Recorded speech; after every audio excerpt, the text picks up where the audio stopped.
Hey, y'all. We coming in. It's Wednesday. It's me and my homegirls. It's Wednesday. It's me and my homegirls. What's up, y'all?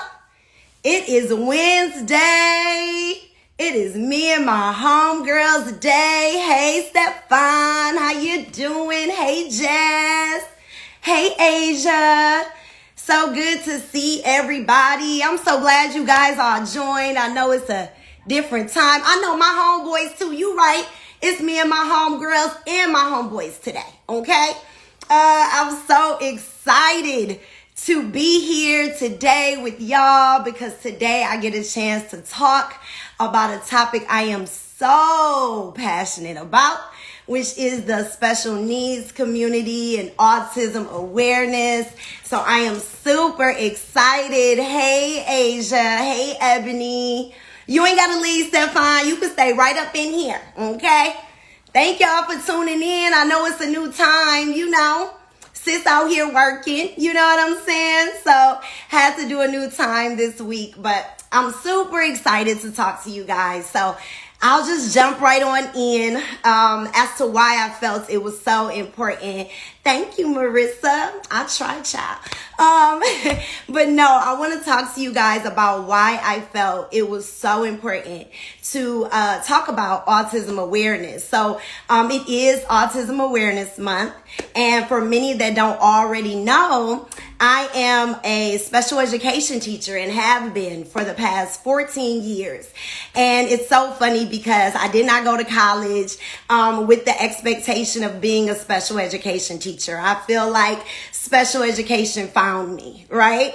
So when I was in college, I substitute taught at a local high school, and I liked it. It was money. You know what I'm saying? At the end of the day, I didn't even know that I loved kids the way that I do. At that time, I was just trying to make some money. You know what I'm saying? I'm in school. They pay $80 a day. That sounded like a lot to a 22-year-old. So there I was. And so during that time of teaching, my job that was only supposed to be for 2 weeks, permanent subbing in a class, turned into 4 years, y'all. 4 years at that school.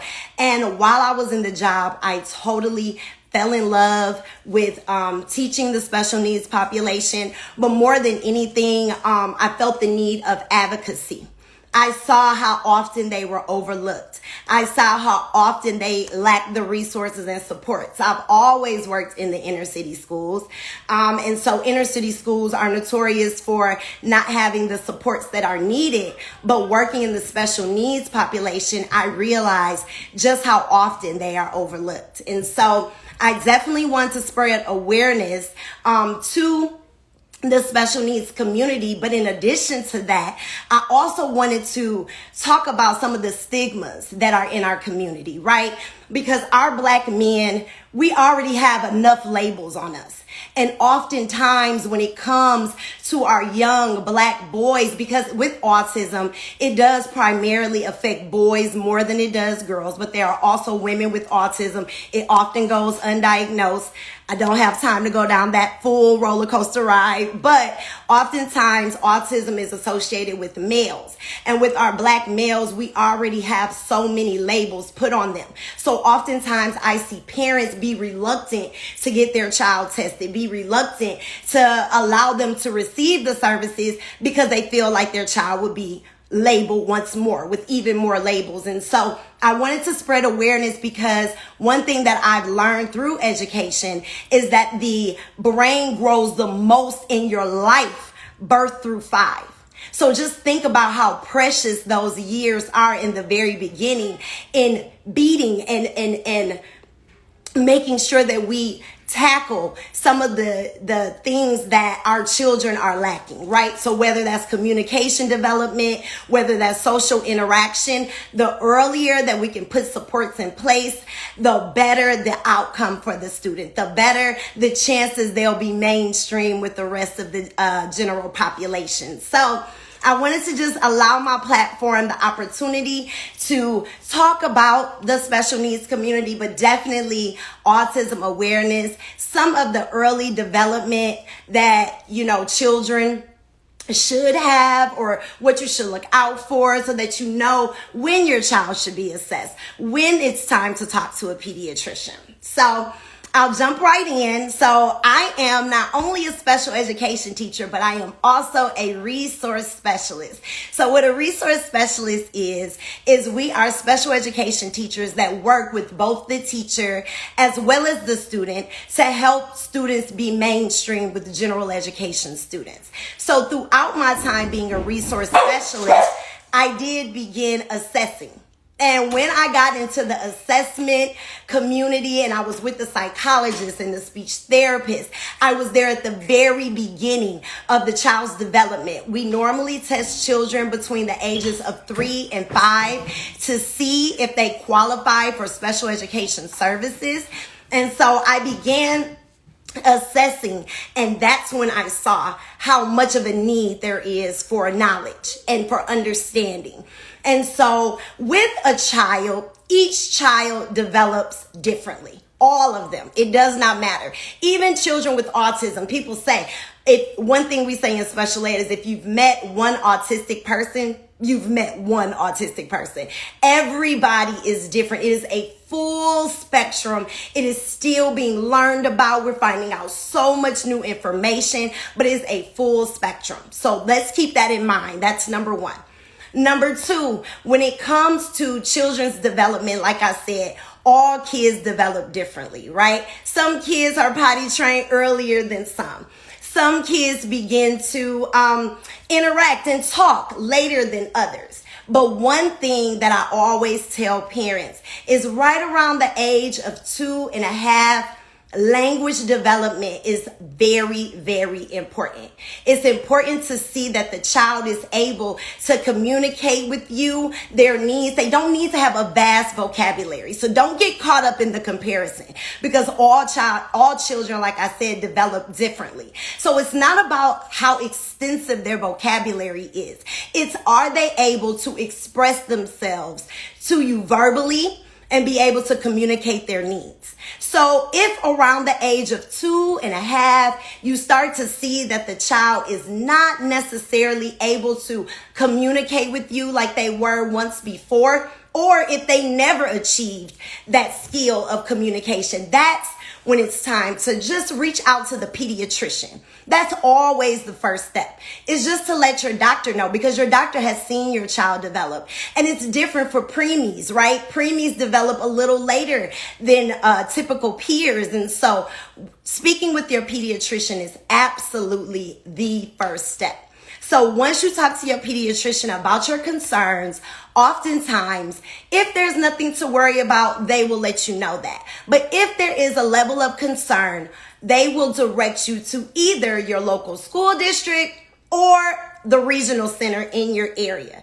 There is a regional center that addresses people with special needs or exceptional needs in the community. And so every state, every city has a regional center. So your doctor will either refer you to the school district or the regional center. If you're at age 2.5, it will definitely be the regional center, because the school does not assess until the child is 3 years old. So first, when you go to the regional center, you look it up on Google, sis.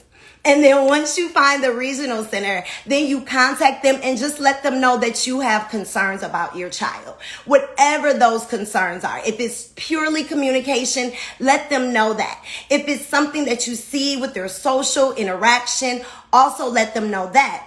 Children should be communicating with peers. Even if they don't have the language, they should at least be initiating play with them or being able to take back and forth. Those are things that should be happening. So if you don't see those things, definitely, once again, reach out to the pediatrician and then also express your concerns to the regional center. Once that happens, the regional center goes through various testing. Once they finish the testing, they normally have a psychologist test, a speech therapist test. If you're concerned about your child's gross motor skills and them being able to move around, they'll have a PT. If you're concerned about sensory or fine motor skills, your child isn't holding a pencil or a crayon, or they're having like sensory needs. They don't like to touch certain things, whether it's sand, whether it's just different textures. That's when an OT will be pulled in. And that whole team will assess your child and then let you know what their findings are, whether services need to be rendered at that time. Now, if this happens after age 3, you will then be dealing with the school district. Now, the number one thing I will say is advocacy, advocacy, advocacy, okay? I have worked in the inner city for 14 years, from Michigan to Texas to California. And one thing that remains true, the parent is the biggest advocate for your child. So once you get over to the school district and you are in there to get assessed, make sure you let them know all your needs. Matter of fact, watch this video and always ask for a full assessment. Yep, I said it, a full assessment.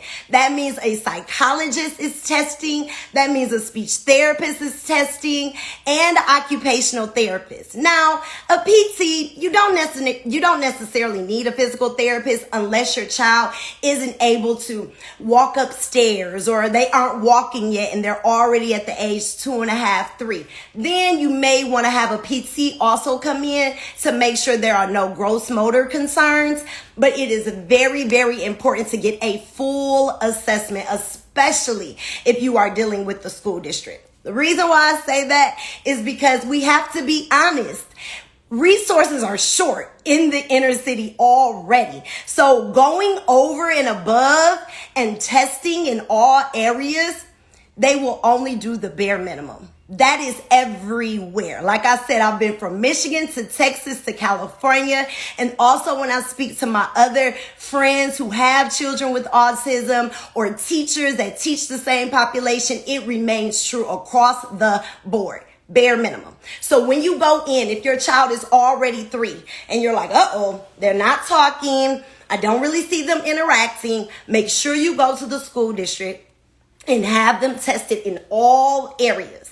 Once you get tested in all the areas, you will have a meeting called an IEP. That is an individualized education plan. That is a plan that is specified to your child and your child's needs.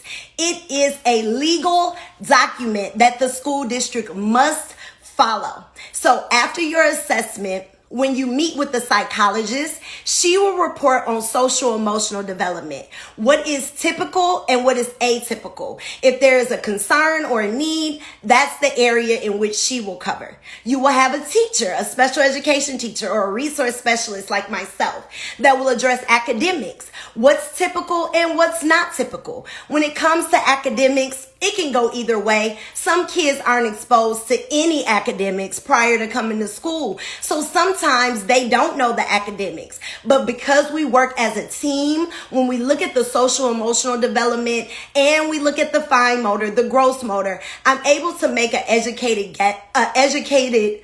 decision on whether or not that child also needs academic goals. Okay?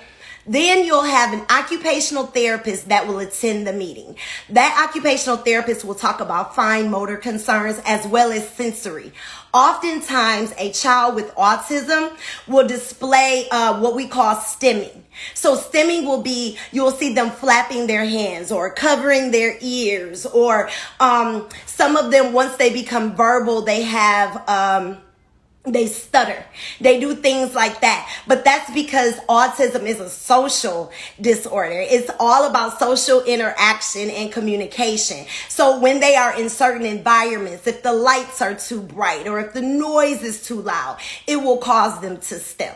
So OT will address anything that has to do with fine motor concerns or sensory. Okay, a PT once again will address gross motor. So when you come to that meeting, you should have your psychologist there, your teacher there, your speech therapist there, and your occupational therapist, because you asked for a full assessment, sis. Don't forget you asked for a full assessment. So all 4 providers should be there. And during that meeting, what they will do is present their results. They will present the results of their assessment, because they'll bring you in and they'll test your child. They'll test them with developmental goals that are set. And then they'll also interview you to find out, what are your concerns? What are some of the behaviors that you are experiencing at home? And so when that happens, when you come to the meeting, they're going to review all of their report, and then they are going to propose goals. If a child does have a suspected disability, or if a child does present a need, then each area where the need is, there should be a goal attached. Don't go to an IEP meeting and let them tell you your child has below average or delayed communication and you walk away without a goal. Oh no, sis. Every single area that you are concerned about, there should be a goal attached. And not just a goal, but also objectives to meet that goal. It is super duper duper important as a parent of a child that may have a disability or a suspected disability that you keep up on those goals. You, not the teacher, but you. When you get to the meeting, they're going to tell you that they're monitoring the goals and they're absolutely working on the goals. But to get new goals obtained, you would have to call a whole nother IEP meeting. And if you know any special education teachers, I'm going to tell you, our plates are overflowing, sis. Overflowing. So we will continue to work on the goals, but you as a parent, constantly check in with that teacher. Try with that child on your own to see, have they achieved that goal? Because if they have, sis, it's time to roll up into the school and it's time to tell them, hey guys, I'm going to need y'all to add a new goal, because we've already reached that goal. Because the entire goal of this is to get our special education children into the general education class so that they can achieve the same education that the other children get. So it is very, very, very important to stay on top of the goals. Don't forget, stay on top of the goals. And this is all the way through till high school, until they graduate. Constantly push the envelope. My nephew has autism. My nephew is in college right now and he is killing it. Okay. And it's because he had a mom that stayed on top of it and an auntie that was right there like, you good, sis? You need me to come in town? Do I need to come to a meeting? Because I need to make sure that he is constantly being challenged, because he should be with typical peers. That is the goal in special education, is to always have our children be able to join typical peers. And so that's one area that's super duper important, is goals. Also, making sure that they have different accommodations and modifications. So there are accommodations that should be given to that child in order for them to achieve the goal. If they have a goal to sit and attend because they have behaviors that have them up and they're running around and they don't want to sit down, then the accommodations need to be first and then. That's a strategy that we use. Strategy first and then, and parents, you can use this too, is when you tell the child, first, I want you to do what I'm asking you to do. So first, you have to sit, and then I will give you whatever that desired object is, whatever the desired activity is. Those are strategies that should be used, okay? Another thing is having reduced assignments. That's super important, because our children, when they have goals set, in order for them to attain those goals, they have to have short-term objectives and they need to have the ability to get there. If they're in special education, then that means that they need some type of modified curriculum. So making sure they have extended time, making sure that they have breaks, That's super important. Making sure that they have time to do the things they want to do, because with our children with autism, it's so hard for them to sit and attend, because whether it's just the environment around them or because their minds, like I tell them all the time, like they are geniuses. They are superheroes, because just the way they think, like they have so much going on and they're so smart that they're like, I don't want to sit here and listen to this story. And if you're reading the same story again and you have a child with autism, they know that story inside and out. They probably can repeat it for you. So they want to get up and play with the blocks. So accommodations to make sure that your child doesn't have to necessarily sit the entire time, and making sure that they have those short breaks. Like that is super important. So just making sure that you have the accommodations, the modifications, you're constantly looking at the goals and pushing the envelope. All of those things are super duper important as a parent with a child with a disability, is making sure that there's accountability on all levels. And then in addition to that, as a parent, there are resources for you as well. If your child has been diagnosed with autism and you've been to the regional center, or if you haven't been to the regional center, sis, you need to head that way. They have so many resources, from social skills groups for the children as well as support groups for the parents. Then they have, guess what, sis? Respite. Do y'all know what respite is? Who knew that at regional center, they have people that are certified behaviorists, which means they know our population of students. They know what they need. And guess what they do, sis? They come to your house so you can live life. Yes, they come to give you a break, because oftentimes when you have a child with a disability or a child with autism, you can't necessarily trust them with everyone. And the reason why is because it requires a lot of understanding, a lot of patience, and oftentimes our parents are burnt out because they're like, I'm not leaving my baby with nobody, because, and especially in our community, right? Because how many times do you hear, he just being bad, he just spoiled, oh, he just want to have his way, stop all that hollering. Those are things that kids with autism cannot help. Like that is a physical response. They don't want to be doing that, but that is a natural physical response. So, sis, guess what? Respite is there. Respite is there to come in the house so you can have date night. Respite is there for you to go to the grocery store without having to be with your child. They are there for all of those things. So make sure, if you are on this line right now and you have a child with autism, please seek out your regional center, because there are resources. In addition to that, for the younger, like the parents that just realize that your child may have autism, guess what? They have ABA services. Let me tell you what that is. That is applied behavior analysis. So these are people that are behaviorists, trained in the accommodations, the supports, all of the systems that we put in place. They are knowledgeable about them, and they come to your house and they work with the child in the child's environment. They also teach it to you.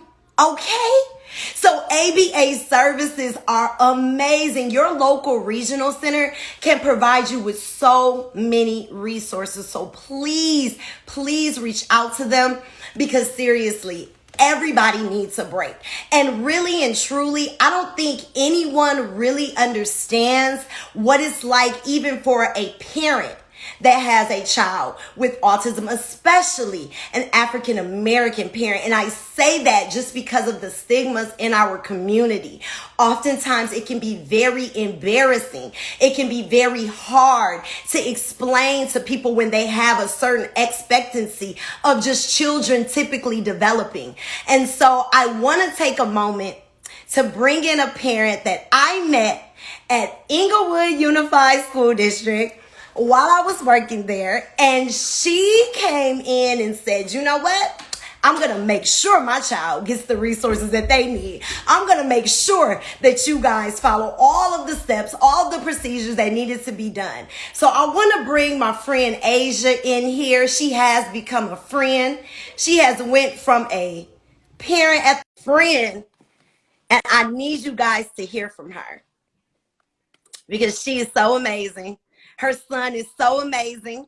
I'm so excited for her to tell you all about his development, how far he's come, because when you do advocate for your child, I cannot stress enough how important it is to advocate between the ages of birth and 5. It is so important because the brain develops so much during that time. So please make sure that you are following through, that you are going to the school district despite what anybody else says, just to be sure. And even if, oh, there's Asia.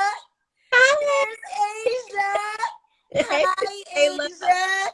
How are you? I'm good. I'm good. How you been? I've been great. It's so good to see you. I haven't seen you in what? It's been like 2 years now. The very least, yes. Yes, Rusty is getting big and he's doing all of these amazing milestones during COVID, which is so impressive.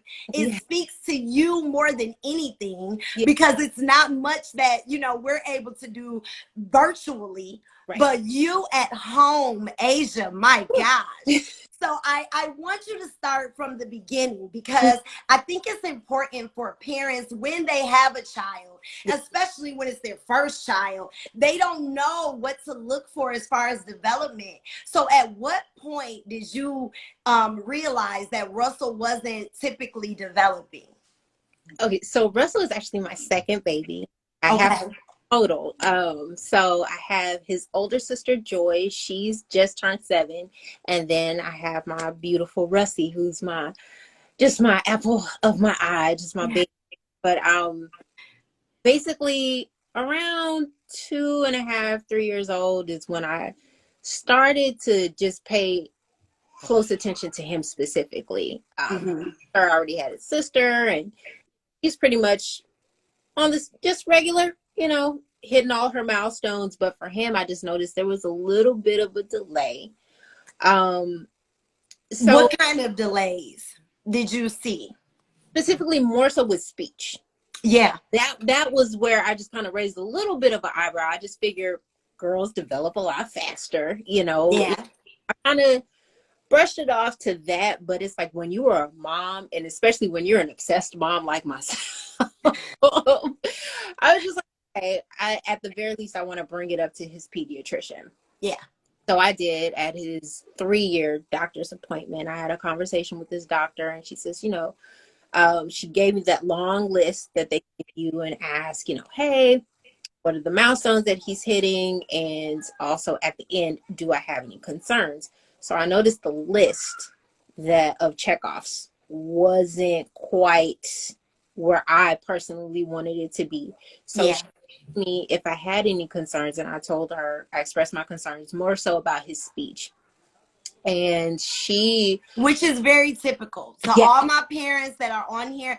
Speech is number 1, and that's just because some kids just require speech. So it's very important. Communication is probably the first indicator. Absolutely.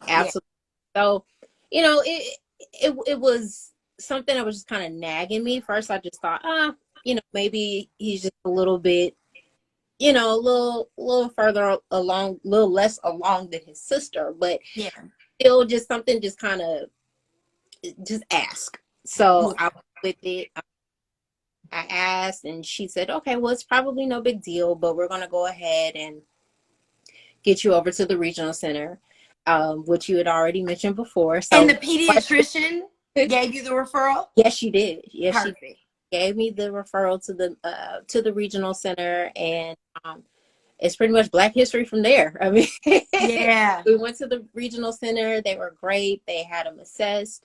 They confirmed to me, yes, this is what we're dealing with. And I tell this story often. I literally gave myself one day to cry it out, and to basically give myself the silly guilt trip that moms that initially receive the diagnosis gives themselves. Like, okay, is this something that I did wrong? Is it Yeah. this? Is it that? You know, the whole thing. After that, my sister, who you met, Yes. my That's right. You better have that believe she's ammunition. in the chat right now, but Yes. my sister, she is actually a special education teacher. She said, okay, look, we're going to give you 24 hours to go ahead and get this out your system. After that, we need to do work.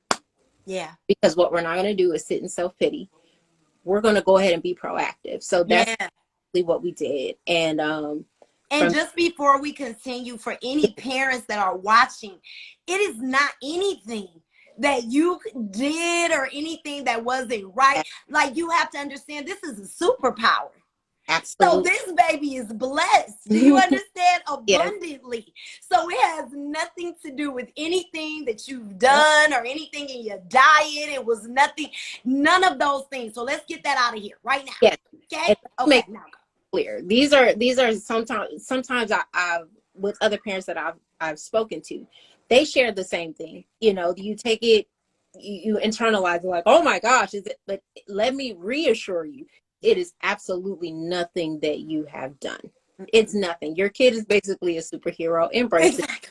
and Yes. let's, you know. So that's pretty much what I did, and So I wanted to ask though, because you were talking about your regional center experience and Mhm. going from the pediatrician to the regional center. So it seemed as if that transition Yeah. was pretty cool. So when it was time to go from the regional center to the school district, what was the biggest difference that you saw from the regional center to the school district? Okay, so for starters, the regional center, they are a wonderful resource. However, I do want to let, anyone that's listening in know that even with the regional center and all of their resources, you still have to be on their heads as well. Yep. You have to be on their heads, especially when you're a person of color. Yep.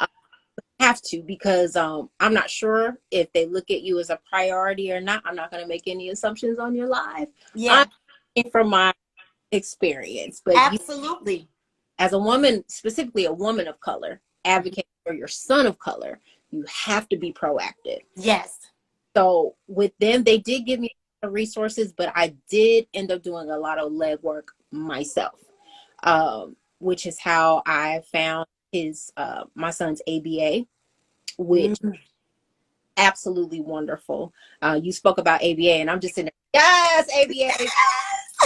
It's bomb, ain't it? Yes. Sis? They come in your home. Can you talk about it? ABA, respite, like, yes, God sends, Yes. As far as the district. Okay, so we are in Inglewood. So Inglewood Unified School District, same thing applies. Just apply pressure. This is not, when you're advocating for your child, this is no room for you to be passive. And I used to be that person. I was very passive, like, whatever. No. You have to basically take on a whole new personality if you want results. That's right. For your child. So I know that Miss Kayla, bless her heart, I love her. I didn't necessarily come with a rah-rah spirit, but I my spirit. I was like, Miss Kayla, listen. And I'm telling you, listen, I didn't take offense to it at all. I know what it is, baby. And I got two of my own. So it ain't no ha-ha kiki. It's let's see what's going on with my baby. And I need you to care. And I need you to be on it. And I need you to be accurate. Okay? And she was so gracious. And as much as I had, I came in with my rah-rah. I have a sister there like, yes, we ready. We in this. Miss Kayla, when I say she eased so much of my anxiety, like as soon as she opened her mouth and gave me that smile, I was like, okay, we good. We're Gucci, so Yeah. was fine after that. My son, he when I came in to Inglewood Unified, they ended up giving him a full battery of assessments, and kind of moved on from there. It's kind of been somewhat of a acid trip from there. It's just kind of like we're going, but he's come so far, and So everyone, far. how, and this, that, and the third. And honestly, it's just advocacy for, Yep. I cannot stress that enough. One time, I'll tell you this quick little story. One time, we had to, my husband and I, we had to get in contact with Inglewood Unified, and they just were not picking up the phone at all. And I'm just sitting there like, okay. And I asked him, I said, okay, well, what are we going to do? He said, we ride now. Period. Got in the car. Period. Period. What's up? Went down there like, Yeah. what's going on? You know, and Because you want to address mine over they here. knew. They knew. And right now, I think that whenever they see my name pop up now, they're like, okay, we need to make sure that Mrs. Font is taken care of, because, you know, she right out, you know. Yeah. No, Like, but listen though, and it's so important, because even when I was talking earlier, I was talking about how important advocacy is. Like, let me tell you guys, the reason why Asia has this story that she has today is because she wasn't playing games. So let me tell you what happened behind the scenes, okay? Because I'm in the scenes, okay? Behind the scenes. So this is what happens. A parent like Asia comes in and says, listen, I already know what it is. I want a full battery assessment, and my sister is a special education teacher. What's good? After that conversation is had, we go in the back room like, listen, this ain't time to play games, okay? They will go all the way and sue us if we don't do what we're supposed to do right now. So let me tell you, I know us as African-American women, oftentimes we feel like we have these stigmas on here, and they always think we got an attitude, and we always this and that. Well, guess what, baby? This the right time. This the right time, because this is not a time to be quiet. This right. is a time, because this is your child and their future depends on it. And what Asia is telling you today, I'm telling you, is Russell in kinder yet? He's in kinder. He's in kinder. Yeah. He's only in kinder. And I'm telling you, after you guys get off this live, I need y'all to go to Russell's voice. I need you to go to the IG page so that you can see Russell sit in front of the laptop and attend. Let me tell you how many general ed kids can't sit in front of a screen and attend. And Russell isn't just attending, he's engaging, he's responding, he's talking. Like, when I met Russell, there were so many things. Was Russell talking when I met him? Very little. Very little. And see, I can't even remember, because now he's talking. Yeah. And it's so amazing. Like, look at the smile on your face. Yeah. Because it's amazing what early intervention does. And that actually leads me to, you know, growing up in our communities, oftentimes, like I was saying before, our children are so misunderstood. Yeah. And a lot of times family members and friends can be cruel at times, you know? And so I wanted to know, have you had to deal with, I know you said your sister is a special education teacher, so I'm sure she has a level of awareness and has made it clear. But have you ever had, you know, if it's not family and friends, even in the community, having to deal with the misunderstandings? Can you talk a little bit about that? Because I want to make sure people walk away and understand what our parents have to go through. Yeah, I mean, absolutely, especially within the African American community. I love us for real, but for real. However, I think the biggest misconception for me, I had to really think this over. Like, what do I think the biggest misconception is for having a Black autistic son? And for me, within the Black community, it's when they mistake having a meltdown for having a tantrum. I've been told on several, the biggest one. I've been told on several different occasions, you need to beat his tail, or you know, or like if we are in the store and he's asking for a specific item and he's not given that, and it's a complete meltdown. People who don't know what we have going on, they're looking at me like, okay, sis, where the belt at? You know, like, okay, it's not that simple, you know. If we are in like Party City and it's like a lot of lights going on, or if the noise is too loud or something like that, and he just has a complete sensory overload and it's just too much. A lot of times I get those looks. I know them looks. I've given those looks prior to having children, you know, look like, you need to take him out back, have him pick a switch. And it's not that at all. Not. Biggest misconception. And that's something that I struggle with on the daily. I think that a lot of people in my family, I come from a family of educators. So a lot of them, I'm very blessed in that sense because a lot of them understand. They Yeah. over, so they've been really supportive. They surrounded me with love. You've seen it firsthand. Absolutely. Absolutely. And it's You- important to have that. And yes, also parents, like if you're watching this right now and you do have a child with autism, you like, well, my sister don't teach special ed. Who right, am I taking to the meeting? right. Sis, somebody that's outspoken, that's Absolutely. gonna make sure that your child get whatever they need. They don't have to necessarily be a special education teacher. Bring somebody with you, sis. I'm gonna tell Anybody. you now, bring somebody with you and say, this the person with this my advocate. Just say this my advocate. Yep. Nobody's checking credentials today. They just want, it's for them to understand that you are serious about your child's education, especially if you are a person of color. Yes. Especially, you have to.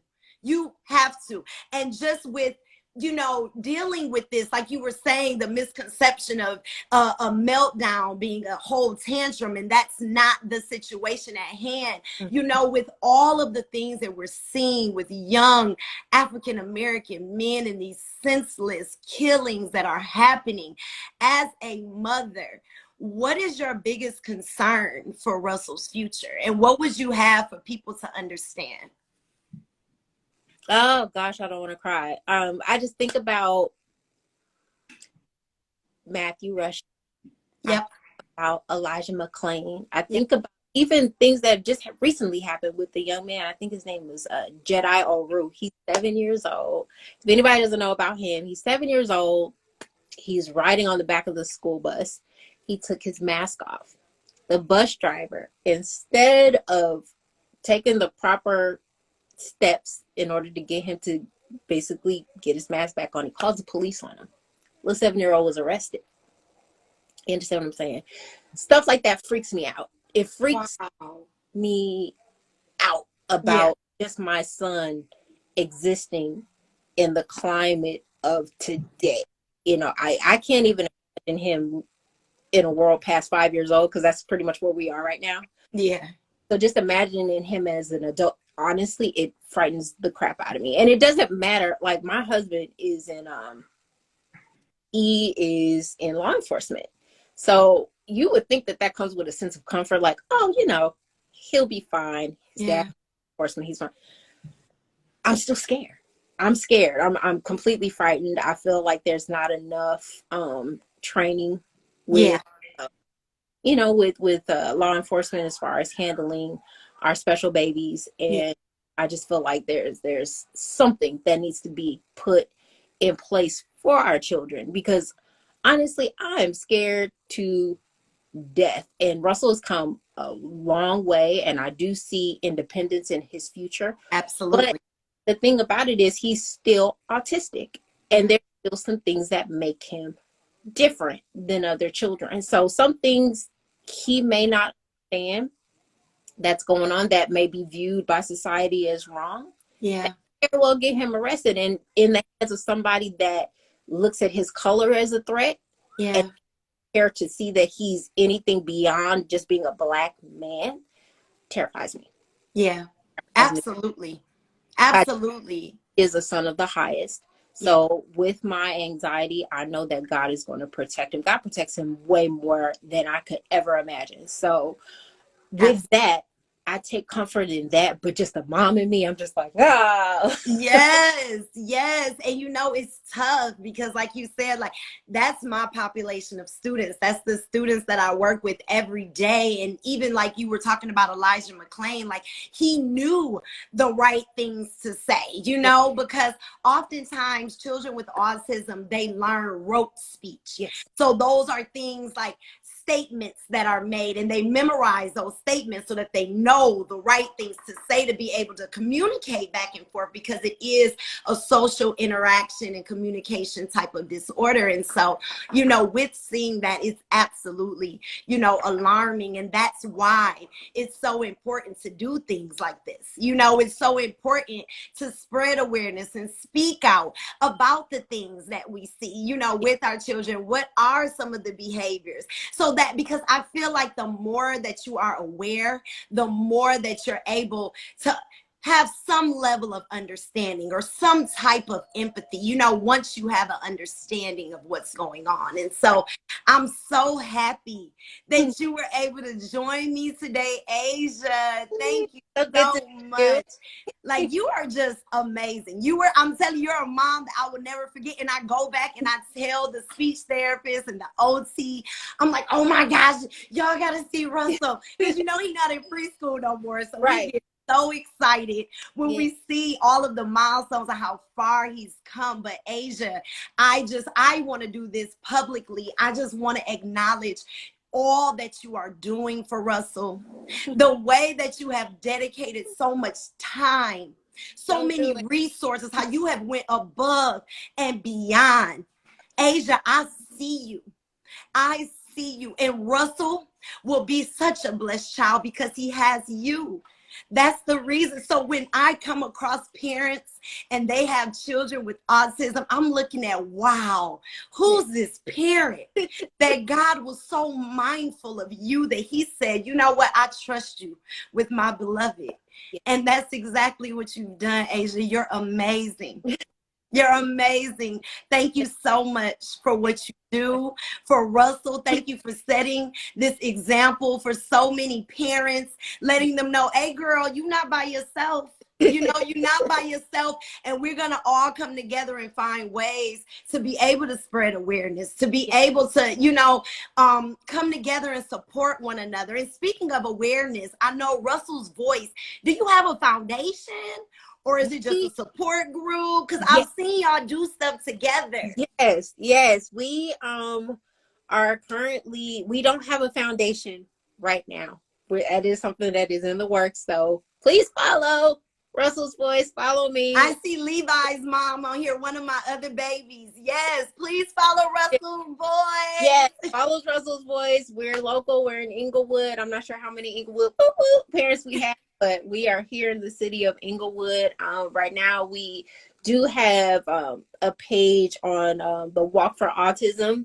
Yeah. Light it up, Blue. Please donate. Donate for Team Russell's Voice. We are going to be walking virtually, but please donate. It's linked in the bio. So absolutely. I love it. And are there any like groups that you're in outside of, you know, even your personal group with Russell's Voice? Are there any like support groups that you're a part of? There are. Specifically, I do want to shout out, I call her my autism cousin. When I first started this whole journey, this girl, she's way on the other side of the world, but this girl specifically took me under her wing and basically educated me on everything. Her page is amazing. Her name is A Mama Bear and Her Cub.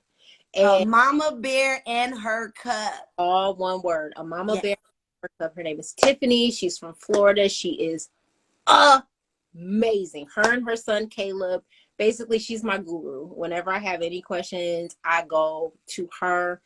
And amazing. A Mama Bear and Her Cub. Follow her. I'm telling you, she is the truth. And also the Autism Academy District of Watts, AAD. They are the bomb. I follow them as well. We participated in their drive for autism because we had to keep it COVID friendly. Yeah. But yes, so that's pretty much it. But I love it. I love it. Well, thank you so much for sharing, Asia. I see so many of my parents on here. So hopefully, you know, you guys are able to connect. I saw Levi mom say play date. Levi is one of our babies. Yes. So seriously, I love it. Thank you so much for joining me today, Asia. Thank everybody on the line that came in. Please share, spread awareness. That's the best way for us to all come together and educate each other, empower one another, and truly empathize and understand as much as we can. So thank you so much, Asia. This was so good. Oh, we got to link. I know, parent turn friend. You see that? I love it. I love it. No, and you know I'm here all the way through. So if you ever need any help, you know this is my last year with Inglewood Unified, but I know everybody. You didn't know. I didn't know. But can I tell you why? Can I tell you why? Why? It's so I can really make real impact with my babies. Because they try to hold me in. Like, being a teacher, I can only affect the students that I work with. Like, that's as far as my reach goes. And so now I'm finally in a position. I'm really trying to launch my nonprofit, Hope Together, so that I can start bringing resources and programming to our students. I can actually tell you my first initiative is to bring fine arts programming for our kids, our population, to be able to come together, because our babies are so creative and they need that creative expression. A lot of them are artists and singers and actors, especially acting. With autism, so many actors. Did you know Jerry Seinfeld? Yes. Girl. I knew that. Ain't that something? But yes. Exactly. Amazing. Albert Einstein, like Emily Dickinson, like I can go on forever. Elon Musk, like what are you talking about? That's what I'm saying. Steve Jobs, like the geniuses of the world. Yep. Oh my gosh. So so that's my goal. So you're gonna see me even more now, Asia. Like you're gonna see me for real, because I'm not gonna just be in preschool. I'm gonna be all over the place. So I'm excited. Wait, do you want to see Russell? I do. Oh, okay. Bring him here. Bring him here. Maurice. Babe. Russie. Bring Russell. My husband's amazing. He's in the front with the 3. I love He's gonna bring Russell. Come on, husband. I love it. A support system too through this whole everything. Just having a support system is just amazing. Come here, Russell. Let me see. Hi, baby. Mommy, I hear you, Russell. All of our friends. Say hi, Kayla. Hi, Russell. Hi, Miss Kayla. Hi, handsome. Eyes. Let's see. Let's have good eyes. Hi, Miss Kayla. Hi, Russell. I miss you, Russie. You say I'll talk to you soon. Okay. Thanks, big boy. Yeah, Miss Kayla's making us proud, huh? Oh, wee. Yeah. Can I see those beautiful eyes just one more time? Russie, can I see eyes? Can Miss Kayla Russell, let me see your eyes. Oh, there they are. Hi, baby. Hi. Oh, my goodness. It's so good to see you. Yeah. Oh, I can't wait. We're going to be working soon, Russell. I can't wait. Can't wait. Yes, it's going to be great. So I'll see you very, very soon, Asia. Yes, you will. Take care. Thank you for the invite. Absolutely. Follow us. Yes, please do not forget to follow at Russell's Voice. Is it Russell's Voice? Russell's Voice. With the S. LLSVOICE. There you go. Don't forget to follow Russell's Voice. Don't forget, if you want to be a part of those different support groups, make sure you reach out. It's gonna be amazing. Look, there go Levi mom. She said I'm following now. Perfect. So you guys want to have a play date? You guys want to do some social skills? See, she says she's serious about the play dates. Y'all can invite Miss Kayla. Hit me up, Levi's mom. Thanks, Absolutely. All right, Asia. So good seeing you. Love you, sis. Bye. Bye.